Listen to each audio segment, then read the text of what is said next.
this country, women and other victims, including males, and sometimes are hesitant to come forward and report the crime. Two, this is a police officer that it even invokes even a greater sense of fear and hesitancy on the part of victims. And three, we believe there are other victims out there of this man who has been charged with 2 counts of aggravated sexual assault and 1 count of official oppression. We are really calling on the community that if you have been victimized by this man that you see back here, who is identified as former Deputy Constable Richard Cornejo of Harris County Precinct 4. He was fired previously by, I believe, Mark Herman, who is the constable, when this investigation first started going, and so he's no longer a police officer. When you look at the picture behind you, the picture on your right is with the facial hair. That is his booking photo from yesterday. The picture, which includes the goatee, the picture on your left is a photo of him in uniform with a mustache. Our victims that we have identified have indicated that he was wearing glasses, prescription glasses, at the time of the sexual assault, so he's also known to be wearing glasses. So as people look at this, please keep that in mind. Investigators were initially notified in July of 2018 of an allegation of sexual assault by uniformed Harris County Precinct 4 deputy that you see beside me. The allegation included allegation of a sexual assault that occurred on or about sometime in May of 2018. This investigation was immediately launched by the direction of Commander Morris, that you see back here, Heather Morris, who has internal affairs, internal affairs, and the allegation led to a second complaint in November of 2018. The deputy constable was alleged to be patrolling the Greenspoint area and targeting females leaving a nightclub in the area, specifically the Palacios nightclub, P-A-L-A-C-I-O-S. The location is a well-known after-hours club located at 414 North Sam Houston Parkway. Further investigation allowed investigators to develop that, again, this now former Deputy Constable Richard Cornejo as a lead suspect. The deputy actually provided a statement to investigators earlier on, but the evidence investigators possessed refuted his original statement. Ultimately, former Deputy Cornejo was indicted by Harris County Grand Jury for 2 counts of aggravated sexual assault, and 1 count of official oppression. Warrants for his arrest were issued, and investigators with the Houston Police Department's Internal Affairs Division Proactive Unit, with assistance of Westside Patrol officers, placed Richard Cornejo into custody without incident yesterday morning. Again, he was arrested on June 6, 2018, and he's, as far as we know, still behind bars. The typical method of operation for this criminal was to spend time parked in the parking lot of the club Palacios, and then stop women on Tahoe.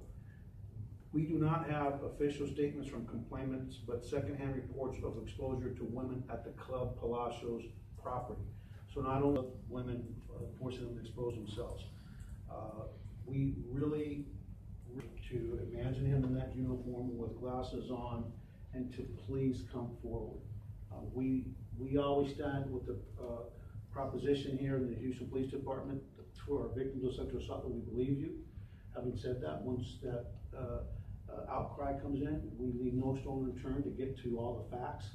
And what we're looking for today is really, we want the other victims, whether it's from indecent exposure or any other act of official oppression, please come forward.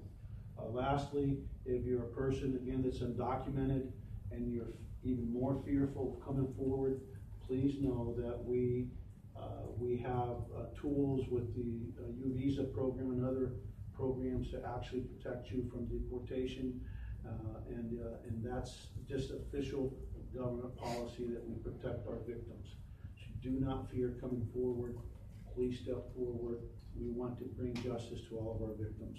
And with that, The investigation is ongoing to try to identify these other victims of the exposure that we have information on, but we still have nothing to actually contact the victims. And we're just asking anybody that was victimized by this former police officer who not only violated the penal code, right, not only violated committed these sexual acts, we also have a man that violated his oath of office. I'm just grateful that Mark Herman terminated his employment, and he won't be misusing the authority given to him by the people of the state of Texas and Harris County. With that, I'll open it up to questions, then I'll move to Spanish. Herman's statement yesterday I didn't see his statement. I can just tell you that you don't get charged with 2 counts of aggravated sexual assault when you're engaging in consensual sex. Is there sort of a time frame where you all think that maybe to help jog the victims' memories, like what time do you think perhaps? It was usually happening at night, late at night, when women were coming out of this one bar that we know about, this one nightclub in the Greenspoint area, which is an after-hours club, and quite frankly, you know, he was probably stopping people that he thought were intoxicated and trying to take advantage. But was it between, like, I don't know, summer of 2017? Oh, I'm talking about the time? Yes. Well, the time frame that we're aware of in this case is the summer of 2018 when we started the investigation. But that's just it. We really believe there's other victims. We don't know when this conduct started. Do you know when he became a police officer? I believe it was 2016. So he became a police officer, we believe, in 2016. So from the time he became employed as a precinct 4 constable, no. But we strongly believe there are other victims out there. recently. What's your message to anyone else who may be out there doing this and with the badge on, taking advantage of their power? As police officers, as peace officers, as trusted members of society, and when we violate that oath of office, you know, your typical person on the streets, they didn't take an oath of office. So not only are you violating the penal code in terms of the act, underlying act, you're also violating public trust. And you're also violating the oath we took to the rule of law, to obeying all laws. And so our message to police officers is that when it comes to our attention, we're going to come after you. From our perspective, it's even more important to go after a person who is wearing a uniform, misusing that uniform to commit crimes, and then using that authority given to them to initiate traffic stops and enforcement contacts, and then to actually go out and do what this man did. To us, that is more important than a person who's not a police officer, because they're not just committing sexual assaults, they're actually also violating public trust.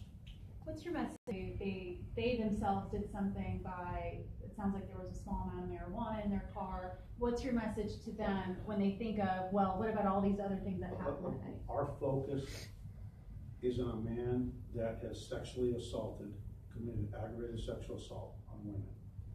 That's our focus. That's what we're going to be asking about. We're going to be asking about his conduct, and we're going to focus on his conduct. And big deal to have the police chief speaking to these people in time. Don't be afraid, but is it true that, you know, if you don't have these people come forward, these charges won't